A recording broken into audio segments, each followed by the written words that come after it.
Die nehmen dich bestimmt hier in Düsseldorf. Dein Video, das war doch schon sowas wie eine Bewerbung, oder? Ja. Also ich glaube, meine Eltern werden sich auch freuen, wenn sie sehen, dass ich mich so dahinter klemme. Es ist an der Zeit, dass wir beide unser eigenes Leben führen. Geh ruhig nach Griechenland zurück.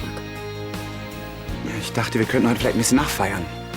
Erst ein bisschen frühstücken und heute Nachmittag vielleicht Skilaufen gehen. Was hältst du davon? Heute Nachmittag muss ich mich erst mal auspennen. Ich bin total durch. Dann wirst du dich sicher freuen, wenn du gleich nach deinem Zivildienst ein Praktikum bei All Media anfängst. Du wirst vor deinem BWL-Studium alle Abteilungen durchlaufen. Aber Schließlich sollst du dich richtig auskennen, bevor du einmal All Media übernimmst.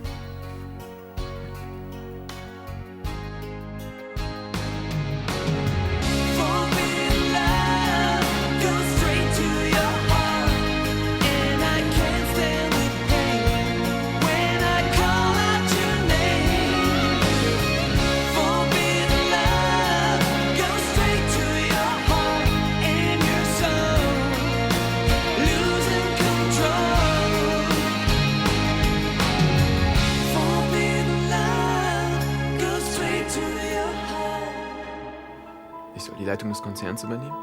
Eines Tages, natürlich. Du wirst mein Nachfolger. Wieso? Habe ich jemals gesagt, dass ich das will? Das war doch immer klar. Ich wollte was mit Film machen! Pass auf, ich habe mir das so vorgestellt. Du gönnst dir erst mal 2 Wochen Urlaub. Den hast du dir auch verdient nach deinem Zivildienst. Vater, ich brauche keinen Urlaub, ich brauche Umso einfach besser, nur... dann fängst du gleich mit dem Praktikum an. Du wirst die Firma von Grund auf kennenlernen, bevor es an die Theorie geht. Wie klingt das? Naja, eigentlich habe ich mir das Ganze schon ein bisschen anders vorgestellt. Falls du es noch nicht bemerkt hast, ich interessiere mich für Film. Das habe ich bemerkt. Und es ist auch ein schönes Hobby, hat aber keine Perspektive. Ich will das Film aber nicht aufgeben. Musst du ja auch nicht. Du wirst während des Praktikums noch genügend Zeit dafür haben. Jetzt schau nicht so. Schließlich mische ich ja auch noch eine Weile mit. Es geht doch nur darum, dass du auf deine Aufgabe richtig vorbereitet wirst. Aber ich kann mir nicht vorstellen, so einen Konzern zu leiten. Felix, du bist ein von Beinbach. Uns liegt sowas im Blut. Glaub mir.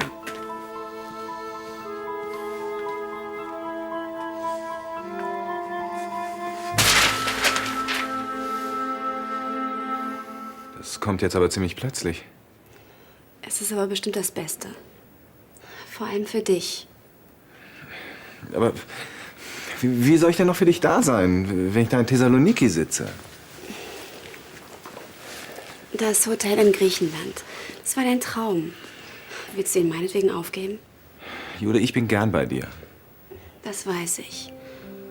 Und du hast mir auch sehr geholfen. Aber ich komme jetzt wieder allein zurecht. Ich weiß, dass du dir Sorgen machst. Aber das brauchst du nicht. Ich mache jetzt eine Therapie. Und Tom ist doch auch noch da. Die Sonne in Griechenland. Klingt das nicht verlockend? Ja, schon. Aber darum geht es nicht. Doch. Das war das Leben, was du dir erträumt hattest. Warum willst du noch länger hier bleiben? Ach, Jule, dafür gibt's 1000 Gründe. Nein, ich bin der Einzige. Und wenn ich dir jetzt sage, geh nach Griechenland zurück, was hält dich denn noch davon ab? Ich bin echt froh, dass du nicht mehr sauer auf mich bist. Wegen unserem platzten Jahrestag. Da kannst du mal sehen, wie unglaublich großmütig ich bin. Das weiß ich sowieso. Ich verspreche dir auch, das passiert nie wieder.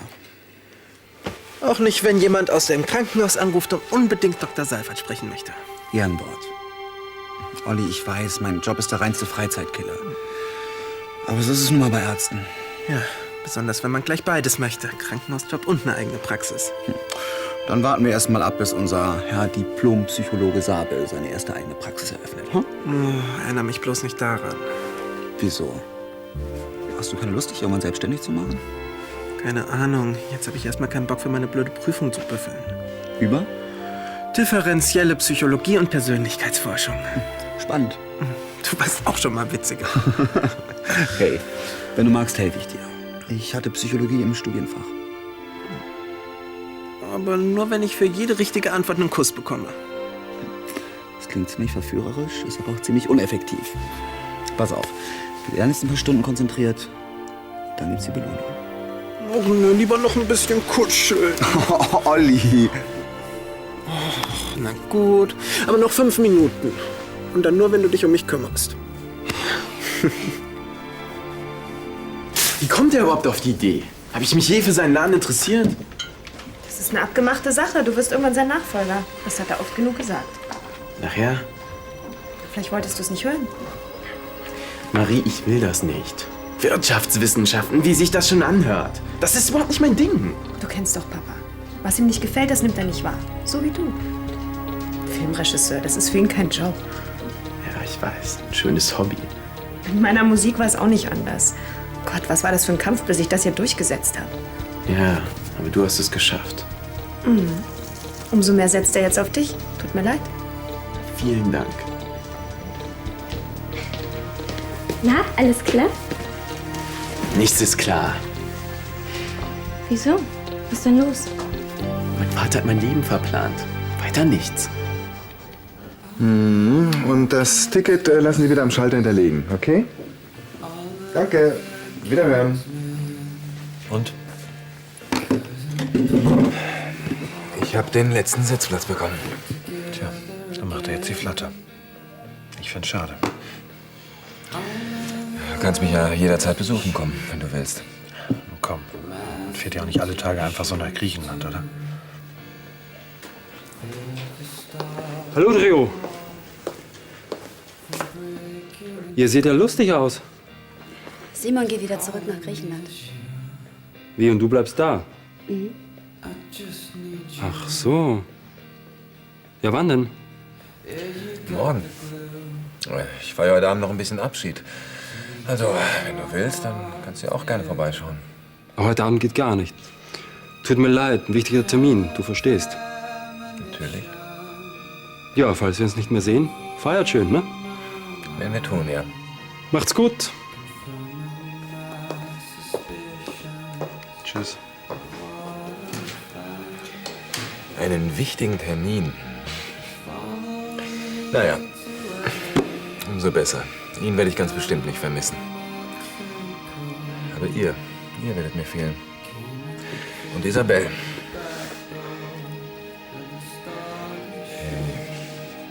Jürchen, das wird schon wieder mit euch zwei. Da bin ich mir ganz sicher. Ihr habt euch immer gut verstanden. Und bald wird es auch wieder so sein. Ja, und wenn nicht, dann rufst du mich an, dann setze ich mich in den Flieger, komm vorbei und zieh euch beiden die Ohren lang. Posttraumatische Rekonvaleszenz. Tja. Weiter. Rekonvaleszenz. Ach Mist, ich weiß es nicht mehr. Deswegen sitzen wir doch hier. Damit du es lernst. Das kriege ich bis zur Prüfung doch sowieso nicht mehr in meinen Kopf rein. Wann ist die eigentlich? Bald. Was heißt bald? In 2 Wochen? Schön wär's. Sie ist morgen. Das ist jetzt nicht dein Ernst. Doch, leider. Oh ja, ich weiß, was du jetzt sagen willst. Ich hätte viel früher mit dem Lernen anfangen müssen. Ja, genau. Und warum hast du nicht? Du wusstest doch, wie viel Stoff das ist. Ich habe es verdrängt. Verdrängung. Auch ein Thema aus deinem Fach. Ach, allein raff ich mich einfach nicht auf. Du hast ja auch nie Zeit für mich. Bin ich jetzt etwas schuld? Nein. Lernen ist für mich einfach der absolute Horror. Ja, das merke ich. Ist die Prüfung denn wichtig? Schon. Wenn ich durchrassle, werde ich nicht zu meiner Vordiplomsprüfung zugelassen. Du musst deinem Vater klar machen, was du willst. Ja, wie denn? Er hört mir ja nicht mal zu. Er hat mich vorhin nicht einmal zu Wort kommen lassen. Ja, aber wenn das Ganze angelaufen ist, dann wird's noch viel schwerer. Stimmt. Ich darf jetzt gar nicht mit dem Praktikum anfangen. Genau. Komm, hau auf den Tisch. Vielleicht solltest du das Praktikum doch erst mal machen. Dann wird Papa schon merken, dass es nichts für dich ist. Du bist ja optimistisch. Wenn du willst, kann ich ja auch erst mal mit ihm reden. Nee, das mache ich schon selbst.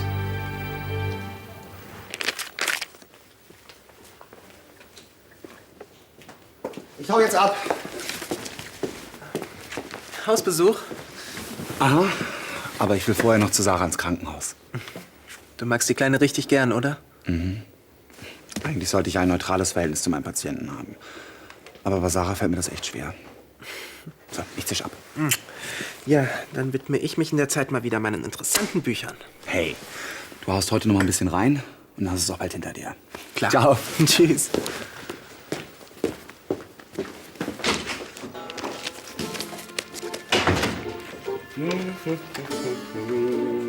Oh, Andi, muss das sein? Was denn? Na, dieses dumme Gesumme da. Ich muss lernen. Sorry.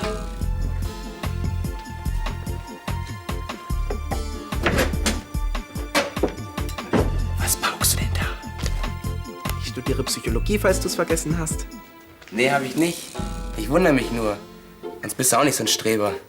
Doch auch gar kein Streber. Ich habe nur morgen so eine bescheuerte Prüfung. Prüfung. Wenn ich das Wort schon höre, wird mir schlecht.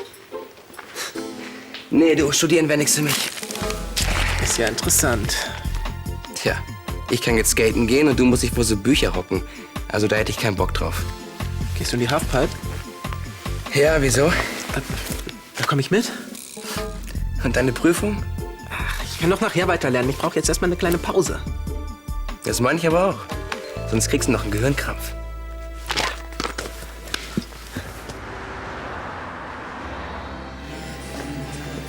Tja, dann hole ich uns schon mal eine Flasche Sekt. Kann ich ja schon mal setzen. Hallo Isabel. Hallo Simon, was bekommt ihr? Ich hätte gerne eine Flasche Sekt. Du hast zu feiern. Ja, wie man es nimmt. Das ist mein Abschiedsabend. Ich fliege morgen zurück nach Griechenland. Oh. Warum denn schon morgen? Wenn man sich einmal entschieden hat, dann Ja, sicher. hast du nicht Lust, was mit uns zu trinken. Nein, danke.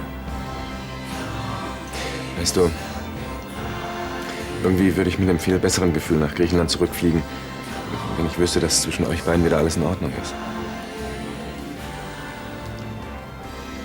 Meinst du nicht, dass du Jule verzeihen kannst? Was? Dass sie mir vorgeworfen hat, ich sei verantwortlich für den Tod eures Kindes und damit eine Mörderin? Ja, ich weiß, dass dieser Vorwurf sehr, sehr schlimm für dich war, aber Ich kann einfach nicht. Tut mir leid, Simon. ist okay. Aber wenn ich morgen fahre, ja, dann bist du da. Na klar. Was macht denn die Verbindung in die USA? Sobald ich Professor Winston am Apparat habe, stelle ich durch. Danke. Die Verträge für die Medienkampagne unserer neuen Sportsendung. Sehr gut. Ich habe übrigens mit meinem Sohn gesprochen. Er wird bei uns ein Praktikum beginnen. Könnten Sie das organisieren? Er soll alle Abteilungen kennenlernen, von Grund auf. Vielleicht könnten Sie so etwas wie einen Plan erstellen, wann er in welche Abteilung kommt. Natürlich, ich kümmere mich darum. Schließlich soll mein Sohn gut vorbereitet sein, wenn er eines Tages meine Nachfolge antritt. Danke. Guten Abend, Frau Weidner. Guten Abend. Ihr habt über Felix gesprochen? Ja, Und er will hier einsteigen? natürlich. So natürlich finde ich das nicht. Er war etwas überrascht, als ich ihm den Vorschlag gemacht habe, bei uns ein Praktikum zu absolvieren. Aber das ist doch auch normal. Wenn der Ernst des Lebens beginnt, Und die Filmerei? Will er die einfach aufgeben? der Junge weiß doch eh nicht, was er machen will. Ging mir in seinem Alter genauso. Außerdem sind wir ein Medienkonzern. Er bleibt also im Metier. Im weitesten Sinne. Wenn ihm das reicht. Ich werde ihm die Sache schon schmackhaft machen. Auf Griechenland. Schön, dass du es noch geschafft hast, vorbeizukommen. Ja, ich habe leider viel zu wenig Zeit. Wir müssen auch los. Simon muss noch seinen ganzen Krempel packen. Wie gesagt, ich muss echt los. Simon. Alles Gute. Danke dir. Ciao, Tom. Ciao. Hi. Oh Mann, Olli. Du warst echt richtig in Form. Ja, der Halfpipe war aber auch zu geil. Machst du uns 2 Altbitte, Isabel? Gern. Danke. Schon fertig mit Lernen? Tom. Ja, ich brauchte mal eine kleine Pause. Meine Birne brummt schon total. Mhm. Und die Skateboards? Ja. Die haben wir genommen, damit wir schneller sind. Dein Süßer muss nämlich gleich weiter pauken. Genau. Du bist aber gut zurechtgekommen. Absolut. Und fühlst du dich jetzt sicherer? Auf jeden Fall. Wenn ich jetzt noch die ganze Nacht dran glotze, dann reicht das für morgen bestimmt.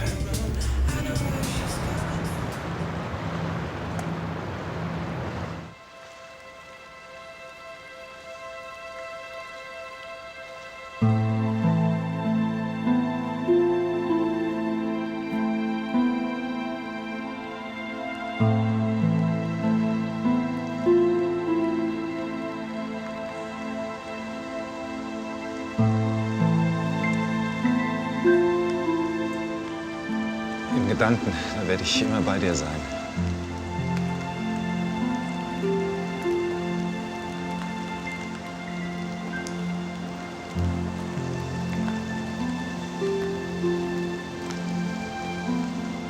Ich werde ja immer Blumen von dir mitbringen. Ohne dich hätte ich die letzte Zeit nicht überstanden.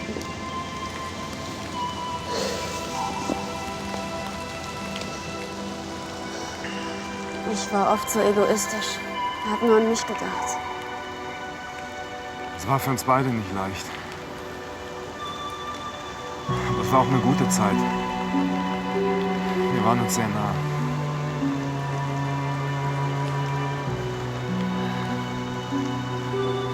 Wenn ich jetzt auch weggehe,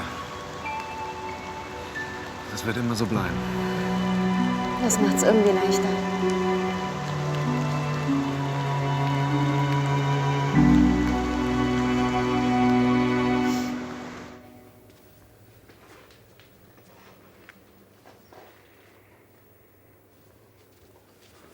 Olli, du musst aufstehen, deine Prüfung.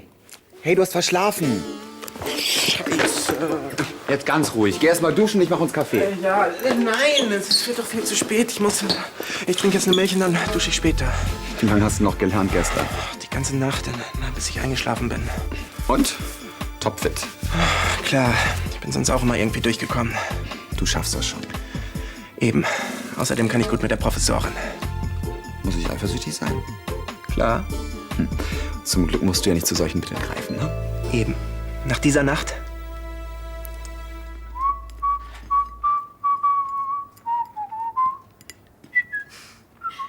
Papa, was ist eigentlich los mit dir? Ich habe gute Laune, sonst nichts. Und darf man fragen, weshalb? Ich habe eine Überraschung für Felix. Bekommt er jetzt ein neues Auto? Also das fände ich echt ein Nichts bisschen... dergleichen. Du wirst es gleich hören. Hat es etwa mit deinem Anruf in die USA zu tun? Könnte sein. Ah, da kommt ja unser neuer Praktikant. Morgen, Sohn. Morgen. Was das Praktikum angeht, da muss ich doch noch mal mit dir sprechen. Felix, Paps hat eine Überraschung für dich. Franziska. Ja, ich wollte es sowieso gleich sagen. Ich habe gestern ein längeres Gespräch mit einem alten Freund aus den USA geführt. Dieser Freund, Professor Winston, lehrt in Harvard. Ich habe ihm deine Zeugnisse geschickt. Es geht alles in Ordnung. Er hat mir versprochen, dass du bei ihm einen Studienplatz für Wirtschaftswissenschaften bekommst. Was sagt ihr dazu? Felix macht den MBA in Harvard. Ja, super, ey. Das ist doch echt eine Riesenchance. Was sagst du, Felix? Ich sage nur Harvard. Hey, und ich sag nur Alexa. Wie soll ich sie dann noch sehen, hä? Mach's gut, ja? Und ruf an, wenn du da bist. Ja, mach ich. Pass gut auf dich auf, ja? Logisch.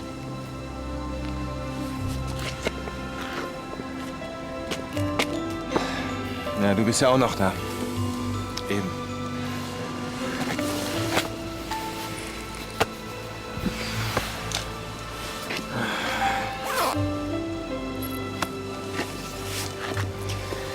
Charlie? Simon, ich beneide Sie. Ab in die Sonne. Ja. Aber ich werde Sie trotzdem vermissen.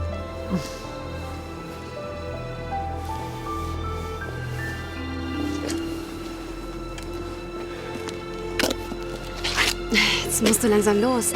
Sonst düst dein Flieger noch ohne dich. Ja, dann müssen wir uns morgen schon wieder verabschieden. Also mir macht das nichts aus. Denk doch noch mal drüber nach.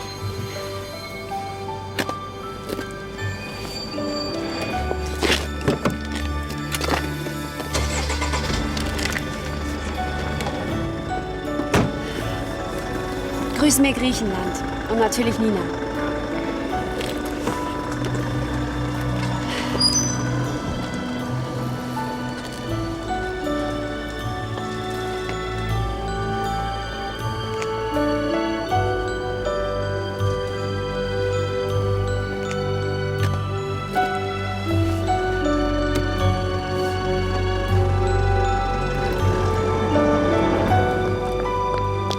Schon weg, ich konnte nicht früher los.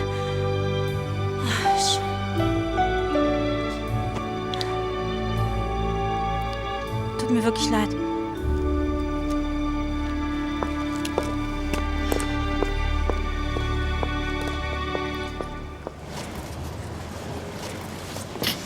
Ach, Herr Sabel? Ja? Warum haben Sie denn nicht vor dem Prüfungsraum gewartet? Interessiert Sie das Ergebnis nicht? Doch, aber ich wollte morgen in Ihrem Büro vorbeischauen. Verstehe.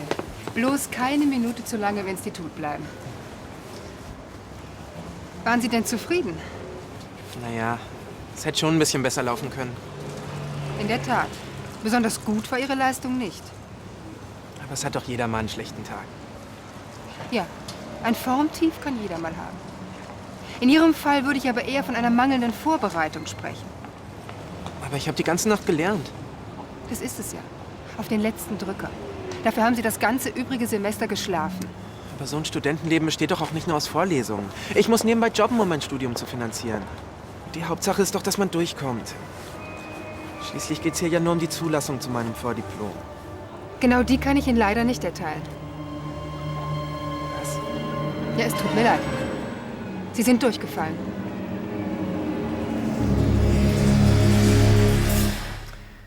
Also da sehe ich nun wirklich nicht das Problem. Entweder sie kommt in die USA oder du kommst hierher. Jetzt mal eins nach dem anderen. Erst macht Felix das Praktikum und dann sehen wir weiter. Professor Winston hat den Studienplatz fest zugesagt. Das ist alles perfekt. Wer sagt denn, dass ich überhaupt BWL studieren will?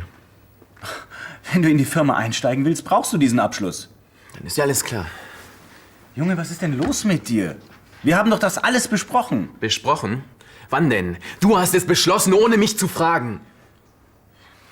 Felix, du musst das auch mal so sehen. In den USA studieren, das Ach, ist echt... Franziska! Franziska, das muss Felix ganz alleine mit Papa klären. Komm, wir gehen raus.